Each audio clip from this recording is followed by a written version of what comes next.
Hi everyone, welcome to Chandan Logics. Hope all you guys are preparing well and staying safe at your home. Since we have started our online classes in this 1 year span of time, we have trained several thousands of students preparing for various competitive exams. If you want to meet our expert faculty team, you can meet our expert faculty team and we are going to come across with best and unique content which will help you to crack your examinations in a smart way. We are going to teach each and every subject very clearly in detail. And we are going to come across with best and smart approaches which will help you to crack your examinations in very short span of time. Our expert faculty team is going to teach you each and every subject very clearly in detail. If you want, you can join our free foundation batch. This free foundation batch, you need not pay any money for this. And in this free foundation batch, you can meet our expert faculty team who are going to teach each and every subject very clearly in detail. If you have any doubts, you can contact us through these numbers. And we welcome you to be part of Chandan Logics. Thank you. Hi everyone, welcome back to Chandan Logics. ఈ రోజు మనం November 9th current affairs discuss చేయబోతున్నాము. ఈ క్లాస్లో ఏంటంటే practice questions and as well descriptive part. So ఇక్కడ practice క్వశ్చన్స్లో మీకు previous క్లాస్లో ఏవైతే డిస్క్రిప్టివ్ పార్ట్ డిస్కస్ చేశామో ఆ కాన్సెప్ట్స్ని యూజ్ చేస్తూ ఇక్కడ మీకు డిస్క్రిప్టివ్ చేయడం అండ్ ప్రాక్టీస్ క్వశ్చన్స్ని కూడా కాన్సన్ట్రేట్ చేయండి. బికాస్ మీరు ఎప్పుడైతే డిస్క్రిప్టివ్ పార్ట్ పర్ఫెక్ట్ ఉంటారో అప్పుడే మీరు ప్రాక్టీస్ క్వశ్చన్స్ని ఆన్సర్ చేసే కేపబిలిటీ అనేది ఇంక్రీజ్ అవుతుంది. ఈజ్ ఈ క్లియర్? సో ఇప్పుడు సెషన్ స్టార్ట్ చేద్దాము. అండ్ ఫస్ట్ క్వశ్చన్ వచ్చేసి మనకి రీసెంట్గా మహాత్మా గాంధీ గారిని లైఫ్ ఇంకా లెగసీని కమమరేట్ చేయడానికి ఒక కంట్రీ ఏదైతే ఉందో సో ఆ కంట్రీ ఏంటి అనేది క్వశ్చన్. అంటే ఎందుకోసం మరి కంట్రీ నేమ్ అడుగుతున్నా, దేని గురించి మహాత్మా గాంధీ కన్ఫ్యూజన్లో ఉంది కదా. ఫస్ట్ ఒకసారి మీరు క్వశ్చన్ క్లియర్గా చదవండి, then you will understand the concept. So ఇక్కడ మహాత్మా గాంధీ గారి యొక్క లెగసీ ఇంకా లైఫ్ టైమ్ని కమమరేట్ చేయడం కోసం, మేజర్గా లైఫ్ హిస్టరీని కమమరేట్ చేయడం కోసం స్పెషల్గా ఒక అఫీషియల్ కాయిన్ని లాంచ్ చేశారు. సో ఇక్కడ ఆ కాయిన్ లాంచ్ చేసిన కంట్రీ ఏంటి? ఈజ్ ఈ క్లియర్? సో ఇది క్వశ్చన్. ఇప్పుడు క్లియర్ కదా మీకు క్వశ్చన్ అనేది. దెన్ మన కంట్రీ నేమ్ ఆప్షన్స్కి వెళ్ళినట్టయితే Russia, Japan or USA or లేదా మనకేంటి యూకే. ఈజ్ ఈ క్లియర్? సో మీ యొక్క ఎగ్జాక్ట్ ఆన్సర్ని కమెంట్ సెక్షన్లో మెన్షన్ చేయడానికి ట్రై చేయండి. Next, who among the following has authored the book?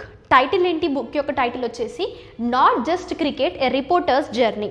ఎప్పుడు కానీ మిమ్మల్ని బుక్స్ అండ్ ఆథర్స్ డిస్కస్ చేస్తున్నాము అంటే ఫస్ట్ బుక్కి సంబంధించిన ఏరియాస్, నెక్స్ట్ ఆథర్కి సంబంధించిన ఏరియాస్. అంటే ఆథర్కి సంబంధించిన ఏరియాస్ ఏంటి మనకి? ఆథర్ నేమ్ కానీ ఆథర్ యొక్క హిస్టారికల్ బ్యాక్గ్రౌండ్, ఇవే కదా మేజర్ ఇంపార్టెంట్ కాన్సెప్ట్స్. సో ఇక్కడ మనకి ఆథర్ నేమ్ గురించి క్వశ్చన్ అనమాట. ఆప్షన్స్కి వెళ్ళినట్టయితే Avtar Singh Bhasin, Pradeep Magazine, K J Alphons or Kushan Sarkar. Next, important డేస్కి సంబంధించింది. ఇంటర్నేషనల్ డే ఆఫ్ రేడియాలజీ అనేది యాక్చువల్గా ఎవ్రీ ఇయర్ ఏ డేట్ రోజున సెలబ్రేట్ చేస్తారు? ఆప్షన్స్కి వెళ్ళినట్టయితే 8th November, 7th November, 9th November లేదంటే మనకేంటది 6th November.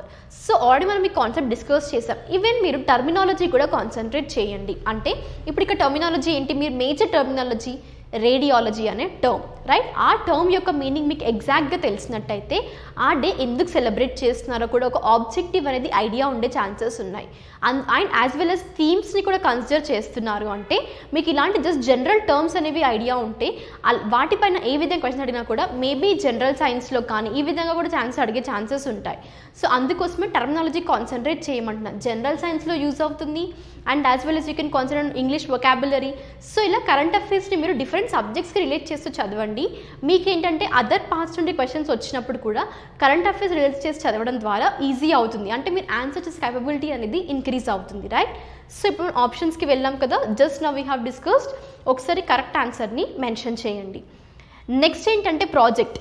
సో ఎప్పుడు కానీ ప్రాజెక్ట్ డిస్కస్ చేస్తున్నాము, ఒక ప్రాజెక్ట్ని ఇనాగరేట్ లేదా లాంచ్ చేశారు అంటే యాక్చువల్గా ఏంటి మీరు కాన్సన్ట్రేట్ చేయాల్సింది? లొకేషన్. అది ఏ స్టేట్లో లేదా ఏ కంట్రీ యాక్చువల్గా ఇలాంటి ఒక ఇనిషియేటివ్తో ముందుకొచ్చింది. సో ఈ ఏరియాస్ని కాన్సన్ట్రేట్ చేయండి.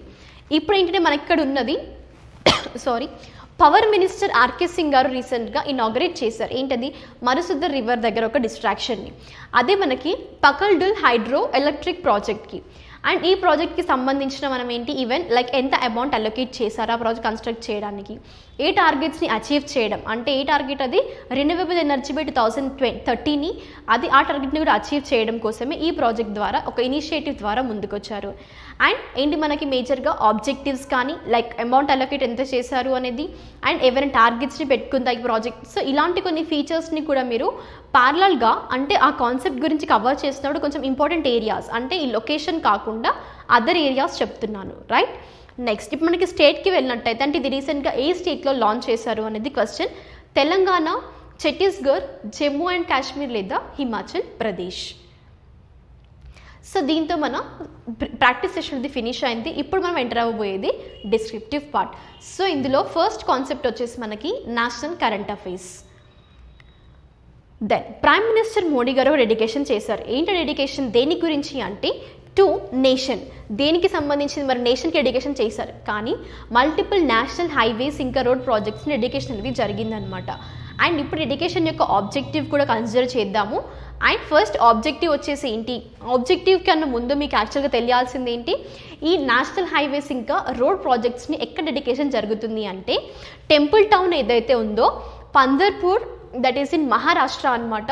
సో వీడియో కాన్ఫరెన్స్ ద్వారా తను యాక్చువల్గా ఈ డెడికేషన్ కానీ ఈ ఫౌండేషన్ స్టోన్ని స్టార్ట్ చేశారనమాట, రైట్.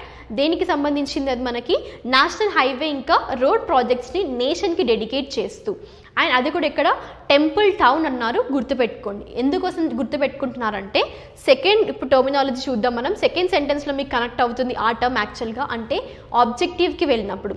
ఇలాంటి ఇనిషియేటివ్ ఎందుకు తీసుకొస్తున్నారు అంటే improving the connectivity in the region of facility, that is the hassle free and safe movement of devotees. ఎవరి కోసం అది సేఫ్ మూమెంట్ ఆఫ్ డివోటీస్ కోసం యాక్చువల్గా వీటిని ఒక అదర్ ఇనిషియేటివ్స్ రాబోతున్నారు. అండ్ ఈ యొక్క ఆబ్జెక్టివ్ చూసుకున్నా అంటే ప్రాజెక్ట్ అనేది even including the construction of dedicated walkways ఏవైతే ఉంటాయో అంటే వాక్వేస్ ఆఫ్ పల్కి. ఒకసారి కమెంట్ సెక్షన్లో మెన్షన్ చేయండి what is the meaning of palki అనేది. అప్పుడు మీకు ఏంటంటే కాన్సెప్ట్ అనేది ఈజీగా అర్థమవుతుంది. అంటే ఈవెన్ ఇంక్లూడెడ్ పల్కీస్ వాక్వేస్ అన్నారు. సో ఈ పల్కీస్ అనేవారు ఎవరు, లేదంటే పల్కీస్ అంటే యాక్చువల్గా ఏంటి, రైట్. సో ఎవరు ఏంటి ఇలాంటి కొన్ని టర్మ్స్ మీకు మైండ్లో ఎప్పుడు కానీ కరెంట్ అఫైర్ డిస్కస్ చేస్తున్నాం ఎక్కడ ఎలాంటివి. సో క్వశ్చన్ మార్క్ ఫస్ట్ మీకు రైజ్ అవ్వనట్టయితే కనీసం దాని సొల్యూషన్ కోసమైనా మీరు మళ్ళీ ఫర్దర్ రిఫర్ చేస్తారు. సో ఎప్పుడు కానీ not only in current affairs ఏ కాన్సెప్ట్స్ సబ్జెక్ట్ డీల్ చేస్తున్నా కూడా ఎందుకోసం like why, what, where, how అనే ఇలాంటి కొన్ని క్వశ్చన్స్ మీ మైండ్లో రైజ్ అవ్వాలి. మ్యాక్సిమం ఈవెన్ పేపర్ రీడింగ్ చేసినా కూడా మీరు like some of you are following or not I don't know, but if మీరు ఫాలో అవుతే కరెంట్ అఫైర్స్ కోసం ఈవెన్ పేపర్ కూడా చూస్తున్నప్పుడు అయితే అంటే క్లాసెస్తో పాటు ఈవెన్ పేపర్ రీడింగ్ కూడా మీకు యూజ్ అవుతుంది కరెంట్ అఫైర్స్కి, రైట్. సో అలాంటప్పుడు ఏంటి అంటే మీకు ఇలాంటి కొన్ని వై, డబ్ల్యూ క్వశ్చన్స్, డబ్ల్యూ కానీ హెచ్ క్వశ్చన్స్ కానీ హౌ, వాట్, వేర్ అనేవి రైజ్ అవుతే మీకు కాన్సెప్ట్ చాలా ఈజీగా అర్థమవుతుంది. మీరు అది మొత్తం చదివినా కూడా మీకు ఆ క్వశ్చన్స్ ఫస్ట్ రైజ్ అవుతే మీరు ఆన్సర్స్ మీరే ఫైండ్ చేసుకునే కెపాసిటీ ఇంప్రూవ్ అవుతుంది, రైట్. సో ఇక్కడ మనకి ఏంటి పల్కీ అనే మీనింగ్ చూసుకోండి. అండ్ ఈ పల్కీస్ అనేవి నేషనల్ హైవేస్ ఏవైతే ఉంటాయో వాటికి ఈ రెండు చోట్ల అంటే ఐదర్ సైడ్స్ వీటిని కూడా కన్స్ట్రక్ట్ చేయబోతున్నారు, ఈ వాక్వేస్ని కూడా. సో ఇదే మనకి ప్రాజెక్ట్ యొక్క ఆబ్జెక్టివ్ అనమాట. అంటే ఈ డెడికేషన్ ప్రైమ్ మినిస్టర్ మోడీ గారు రీసెంట్గా ఈ నేషనల్ హైవేస్ ఇంకా రోడ్ ప్రాజెక్ట్స్ని కూడా నేషన్కి డెడికేట్ చేయబోతున్నారు. నెక్స్ట్ మనకి అపాయింట్మెంట్స్లోకి వెళ్ళినట్టయితే ఎప్పుడు కానీ నిన్న ఆల్రెడీ నేను మీకు ఇదివరకు క్లాస్లో చెప్పింది ఏంటి కొన్ని ఒక 5 to 6 కాన్సెప్ట్స్ యొక్క ఇంపార్టెంట్ ఏరియాస్ చెప్పాను. సో ఈరోజు మనం అపాయింట్మెంట్స్ కవర్ చేద్దాం. అపాయింట్మెంట్స్లో ఇంపార్టెంట్ ఏరియాస్ ఏంటి, ఫస్ట్ పర్సన్కి సంబంధించింది, నెక్స్ట్ ఏంటంటే ఆర్గనైజేషన్ డీల్ చేసేవి ఇవే మెయిన్ అన్నమాట, ఆర్గనైజేషన్ లేదా ఎంటిటీ. పర్సన్కి సంబంధించిన దాంట్లో అంటే కాన్సన్ట్రేట్ చేయాల్సింది పర్సన్ యొక్క నేమ్ అండ్ తను ప్రీవియస్గా వర్క్ చేసిన ఏరియాస్ అంటే వర్కింగ్ ఎక్స్పీరియన్సెస్ లేదా వర్క్డ్ ఏరియాస్ అని గుర్తుపెట్టుకోండి. Is it clear? Next organization సంబంధించింది ఏంటి అంటే ఓవరాల్గా చూసుకుంటే స్టాటిక్ జీకే అంటాం. మరి ఆ స్టాటిక్ జీకేలో మీకు కవర్ అయ్యేవి ఏంటి, ఇందులో 3 ఏరియాస్ ఏంటంటే అవి ఎస్టాబ్లిష్డ్ ఇయర్, దాని తర్వాత వచ్చేసి హెడ్ క్వార్టర్స్, ఆ ఆర్గనైజేషన్ ఎంటిటీ యొక్క ఆబ్జెక్టివ్ లేదా ఫంక్షన్స్ అన్నమాట. Is it clear everyone? Next ఇప్పుడు మనం ఫస్ట్ ఆర్గనైజేషన్కి వెళ్దాం. కరెంట్ అఫైర్లో ఉంది ఏంటంటే పీటీసీ ఇండియాకి సంబంధించిన ఒక కరెంట్ అఫైర్. పీటీసీ ఇండియా అనేది ఏంటి యాక్చువల్గా ఎప్పుడు ఎస్టాబ్లిష్ అయింది అంటే మనకి 1999లో యాక్చువల్గా ఇది ఎస్టాబ్లిష్మెంట్ జరిగింది. పీటీసీ అన్నారు కదా, ఫుల్ ఫామ్ చూసుకుంటే power trading corporation of India limited అనమాట.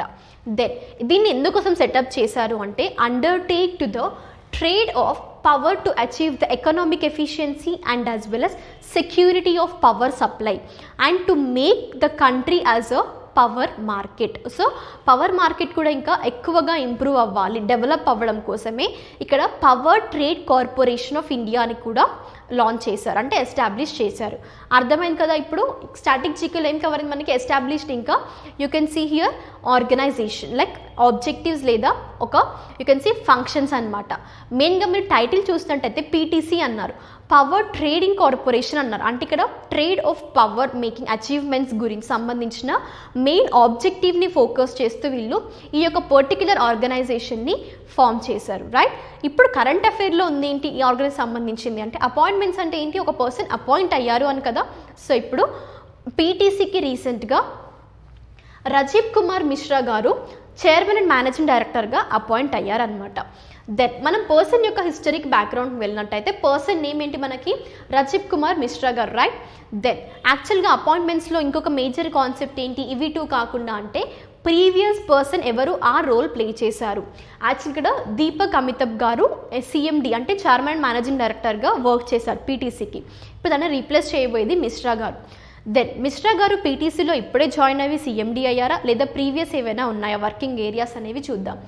సో మనం ఇప్పుడు ప్రీవియస్ వర్కింగ్ ఏరియాస్కి వెళ్ళినట్టయితే యాక్చువల్గా మిశ్రా గారు 2011లోనే జాయిన్ అయ్యారు దేన్ని, పీటీసీని. కానీ ఏ పొజిషన్లో అంటే మనకి ఎగ్జిక్యూటివ్ డైరెక్టర్గా. దాని తర్వాత తను హోల్ టైమ్ డైరెక్టర్గా ఫిబ్రవరి 2015 నుండి వర్క్ చేశారు. అండ్ ప్రస్తుతం తను ఏంటి అంటే డైరెక్టర్ ఆఫ్ పీటీసీ ఇండియా. దేనికి సంబంధించి డైరెక్టర్ అన్నారు, బిజినెస్ డెవలప్మెంట్ అండ్ మార్కెటింగ్. అడిషనల్గా ఈ ఏరియాస్తో పాటు తను is holding the post of managing director in PTC energy. Is ఈ క్లియర్? అంటే ఇక్కడ మనకి ప్రీవియస్ వర్కింగ్ ఏరియాస్ కూడా తెలుసా కదా, పర్సన్ మిశ్రా గారి యాక్చువల్గా ఎప్పుడు జాయిన్ అయ్యారు అనేది. సో ఇక్కడ మీకు క్లియర్ ఉంది కదా ఒక కాన్సెప్ట్లో. సో ఈ విధంగా ప్రిపరేషన్ చేయండి. ఒక టేబులర్ కాలం సపోజ్ ఈరోజు నేను మీకు చెప్పాను ఇంపార్టెంట్ లైక్ అపాయింట్మెంట్స్లో ఏవి కాన్సన్ట్రేట్ చేయాలి అనేది. సో ఈ టేబులర్ కాలం ఒకసారి మీ దగ్గర ఇంపార్టెంట్ ఏరియాస్ లిస్ట్ ఉన్నట్టయితే డైలీ మీరు కరెంట్ అఫైర్స్ చేస్తున్నప్పుడు ఒక రివిజన్ లాగా అయిపోతుంది మీకు. ఇంకా డైరెక్ట్ పాయింట్స్ని లైక్ గన్ షాట్ పాయింట్స్ని చూసుకొని వెళ్ళిపోతుంటారు. సో ఈ యొక్క హ్యాబిట్ మీకు అలవాటు అవ్వాలి. ఏ ఏరియాస్ కాన్సన్ట్రేట్ చేయాలి, లైక్ అదర్ డిఫరెంట్ స్టఫ్ మొత్తం డిలీట్ చేసి లైక్ ఎలాంటి ఏరియాస్ని మాత్రమే. ఏంటంటే మొత్తం కాన్సెప్ట్ చదువుతూ ఉంటారు, టైం వేస్ట్ కదా. సో లైక్ మీరు ఇలా ఒక ఏంటంటే మీకు ఒక స్ట్రాటజీతో చదివినట్టయితే maximum there is 100% chances to success, right. So ఎందుకోసం అంటే మీరు ఎక్కడ మిస్ అవుతారు, ఎలాంటి ఏరియాస్ని కాన్సన్ట్రేట్ చేయాలో తెలియదు, ఎలా చదవాలో తెలియదు. సో ఈవెన్ ఇక్కడ మీకు చందన్ లాజిక్స్ అనేది ఉన్నది అందుకోసమే. Like will be providing a complete guidance, not only the subject, even will be providing the guidance along with the classes. So try to follow our sessions regularly. Next sports న్యూస్కి వెళ్ళినట్టయితే మనకి Max Verstappen గారు రీసెంట్గా 2021 Mexico City Grand Prix టైటిల్ని win అయ్యారు. Even మనం previous సెషన్స్లో కూడా ఈ గ్రాండ్ ప్రిక్స్కి సంబంధించిన టైటిల్ గురించి డిస్కస్ చేశాం కాబట్టి మీ యొక్క డిస్క్రిప్టివ్ సెషన్లో క్వశ్చన్ ఏంటి అంటే గ్రాండ్ ప్రిక్స్ గురించి కమెంట్ సెక్షన్లో మెన్షన్ చేయండి. Is it clear? సో ఇప్పుడు మనం ఏదైనా ఈవెంట్ డిస్కస్ చేస్తున్నాము అంటే హోస్ట్ ప్లేస్ గురించి ఫస్ట్ కాన్సన్ట్రేట్ చేయాలి. రీసెంట్గా ఈ Mexico City Grand prix event అనేది ఎక్కడ జరిగింది మనకి అంటే మెక్సికో సిటీలో. దెన్ ఎలాంటి టోర్నమెంట్స్ కానీ ఈవెంట్స్ కానీ స్పోర్ట్స్లో వస్తున్నాయి అంటే టాప్ 3 పర్సన్స్ లేదా టాప్ 3 ర్యాంక్స్ గురించి కాన్సన్ట్రేట్ చేయాలి. ఫస్ట్ పర్సన్ ఎవరు, మ్యాక్స్ వెర్స్టెపెన్ గారు, red bull that is from Netherlands అనమాట. తను ఈ టైటిల్ని విన్ అయ్యారు. సెకండ్ పొజిషన్లో ఎవరు అంటే మనకి 7 time world champion Lewis Hamilton గారు, తను గ్రేట్ బ్రిటన్ నుంచి, తను సెకండ్ పొజిషన్లో ఉన్నారు. అండ్ థర్డ్ పొజిషన్ వచ్చి Mexico red bull that is from the person name వచ్చేసి మనకి సెర్జియో పెరెస్ గారు ఏంటి మనకి థర్డ్ పొజిషన్లో ఉన్నారనమాట. దెన్ థర్డ్ పొజిషన్లో ఉన్న పర్సన్ యొక్క సిగ్నిఫికెన్స్ ఏంటి అంటే తను పెరెస్ గారు యాక్చువల్గా ఫస్ట్ మెక్సికన్ అనమాట. దేంట్లో ఏ కేటగిరీలో ఫస్ట్ మెక్సికన్ అన్నారు అంటే to stand on his home podium at the event అనమాట. అంటే మెక్సికోలో జరిగాయి కాబట్టి ఫస్ట్ పర్సన్ తను ఇలా ఒక టైటిల్ కూడా విన్నారు. మెక్సికో సంబంధించిన పర్సన్ ఏ ప్లేస్ ఈవెంట్ని హోస్ట్ చేసిందో ఆ ప్లేస్కి సంబంధించిన పర్సన్ ఇందులో థర్డ్ ప్లేస్ అచీవ్ చేశారు కాబట్టి ఫస్ట్ మెక్సికన్ అన్నారు. Is clear? అంటే వేరే అదర్ కంట్రీస్ లైక్ కండక్ట్ చేసినప్పుడు విన్ అవ్వడం వేరు, కానీ వాళ్ళ కంట్రీ కండక్ట్ చేసినప్పుడు లైక్ వాళ్ళ సిటీ కండక్ట్ చేసినప్పుడు అక్కడ పర్సన్ విన్ అవ్వడం ఇది ఒక సిగ్నిఫికెన్స్ అనమాట. థర్డ్ పొజిషన్లో పర్సన్ ఎవరు? పెరెజ్ అనమాట. ఫస్ట్ పొజిషన్ ఫ్రమ్ నెదర్లాండ్స్ సంబంధించిన పర్సన్ మ్యాక్స్ వెర్స్టెపెన్ గారు విన్ అయ్యారు. నెక్స్ట్ మనకి చెస్కి సంబంధించిన హైయెస్ట్ టైటిల్ ఏంటది? Grand master title. సో రీసెంట్గా ఒక ఈవెంట్ టోర్నమెంట్ అనేది జరిగింది. సో ఎక్కడ మనకి ఆ ఈవెంట్ జరిగింది అంటే సెర్బియాలో. స్పోర్ట్స్ ఎప్పుడు కానీ డిస్కస్ చేస్తున్నాము అంటే host places, host countries, host cities or host states అనేది చాలా ఇంపార్టెంట్, కాన్సన్ట్రేట్ చేయండి. సో ఇక్కడ మనకి సంకల్ప్ గుప్తా గారి గురించి కరెంట్ అఫైర్లో ఉంది. ఈవెన్ తన యొక్క ఇమేజ్ కూడా ఇక్కడ మీరు చూడొచ్చు. సంకల్ప్ గుప్తా గారు యాక్చువల్గా 71st ఇండియన్ గ్రాండ్ మాస్టర్ టైటిల్ని విన్ అయ్యారు. ఈజ్ ఈ క్లియర్? సో ఇక్కడ న్యూమరికల్ కాన్సెప్ట్ చూడండి. సంకల్ప్ గుప్తా గారు ఎన్నో గ్రాండ్ మాస్టర్ టైటిల్ విన్ అయ్యారు అని అడుగుతారు. అప్పుడు మీ ఆన్సర్ ఏమై ఉండాలి? 71st Indian grand master title అనమాట. దెన్ తను యాక్చువల్గా ఎప్పుడు కానీ ఏంటంటే గ్రాండ్ మాస్టర్ టైటిల్ అవ్వడానికి కొన్ని నార్మ్స్ అండ్ రూల్స్ ఉంటాయి. సో ఈ నార్మ్స్ గురించి కూడా డిస్కస్ చేద్దాము. బట్ ఫస్ట్ ఏంటంటే సంకల్ప్ గుప్తా గారు గ్రాండ్ మాస్టర్ టైటిల్ విన్ అవ్వడానికి తను ఎంత స్కోర్ అచీవ్ చేశారు అంటే 6.5 పాయింట్స్ అనమాట. దెన్ యాక్చువల్గా ఇక్కడ మహారాష్ట్ర ప్లేయర్ ఎవరు మనకి? దట్ ఈస్ టచ్ ద 2500 ఈలో రేటింగ్స్ అనమాట. ఎప్పుడు కానీ ఇక్కడ జిఎం టైటిల్ అచీవ్ చేయడానికి ప్లేయర్ అనే వాళ్ళు అటెండ్ చేయాల్సినవి they have to secure 3 GM norms, దాని తర్వాత live ratings of 2500 Elo points. Is ఈ క్లియర్ ఎవ్రీవన్? అంటే ఇక్కడ మీకు బేసిక్ కరెక్ట్గా ఉండాలి. అంటే గ్రాండ్ మాస్టర్ టైటిల్ విన్ అవ్వడానికి కూడా ప్లేయర్ ఎలాంటి లైక్ నార్మ్స్ని ఫాలో అవ్వాలి కూడా తెలియాలి. కాబట్టి అంటే ఎలాంటి లైక్ లైవ్ రేటింగ్ పాయింట్స్ ఉంటాయి, ఎంత ఉంటాయి, ఒక బేసిక్ ఐడియా, జనరల్ ఐడియా ఇవ్వడం కోసమే ఈవెన్ ఇక్కడ నేను మీకు ఇది కూడా మెన్షన్ చేయడం జరిగింది. ఈజ్ ఈ clear? This is all about the grand master title. దాన్ని ఆల్రెడీ మనం డిస్కస్ చేసాం ప్రీవియస్ క్లాస్లో కూడా. గ్రాండ్ మాస్టర్ టైటిల్ అనేది ఏ ఏరియాస్లో ఇంపార్టెంట్? చెస్ అనే ఒక ప్లే, దట్ ఈస్ చెస్ గేమ్లో ఏంటంటే మేజర్గా మనకి గ్రాండ్ టైటిల్ ఒక హైయెస్ట్ టైటిల్ అని చెప్పుకోవచ్చు. That a player can attain in his or her life time. Next books and ఆథర్స్కి వెళ్ళినట్టయితే మనకి బుక్ యొక్క టైటిల్ వచ్చేసి ఏంటి? ఫస్ట్ ఎప్పుడు కానీ టైటిల్ కదా, that is about the an economist at home and abroad a personal journey. So దీని యొక్క ఆథర్ వచ్చేసి మనకి శంకర్ ఆచార్య గారు. మరి ఈ బుక్లో డిస్క్రైబ్ చేసింది కూడా శంకర్ ఆచార్య గారి యొక్క personal life and as well professional life గురించి అండ్ తన యొక్క ఎక్స్పీరియన్సెస్ గురించి యాక్చువల్గా ఈ బుక్ ఒక బుక్ అని అంటే దీంట్లో ఉన్న ఫీచర్స్ దాని గురించి డిస్క్రైబ్ చేశారు కదా. ఈ బుక్లో డిస్క్రిప్షన్ ఏంటి? వాళ్ళ యొక్క ఆ పర్సన్ శంకర్ ఆచార్య గారి యొక్క లైఫ్ హిస్టరీ అనమాట. కంప్లీట్గా చెప్పాలంటే పర్సనల్ అండ్ ప్రొఫెషనల్ లైఫ్ గురించి డిస్క్రైబ్ చేశారు. దీని యొక్క ఆథర్ వచ్చేసి శంకర్ ఆచార్య గారు, తను రీసెంట్గా రచించారు. శంకర్ ఆచార్య గారి గురించి తెలుసుకున్నట్టయితే తను ఒక ఎకనామిస్ట్, ఇంకా former chief economic advisor to the government of India. Note చేసుకోండి, చాలా important point. Chief economic advisor to the government of India అనమాట. తను ఒక న్యూ బుక్ని ఆథర్ చేశారు తన యొక్క పర్సనల్ జర్నీ గురించి. ఈజ్ ఈ క్లియర్ ఎవ్రీవన్? నెక్స్ట్ ఇంపార్టెంట్ డేస్లోకి వెళ్ళినట్టయితే ఫస్ట్ టర్మినాలజీ కాన్సన్ట్రేట్ చేయమన్నాను. నేను మీకు ప్రీవియస్ క్లాస్లో కూడా చెప్పాను ఏంటది? ఇంపార్టెంట్ డేస్లో మీరు కాన్సన్ట్రేట్ చేయాల్సిన ఏరియాస్ ఏంటి అనేది, రైట్? ఒకవేళ ఎవరైనా ఈ క్లాస్ మిస్ అయినట్టయితే ఒకసారి November 8th కరెంట్ అఫైర్స్లో వీడియో ఏదైతే ఉందో దానికి వెళ్ళి చూడండి.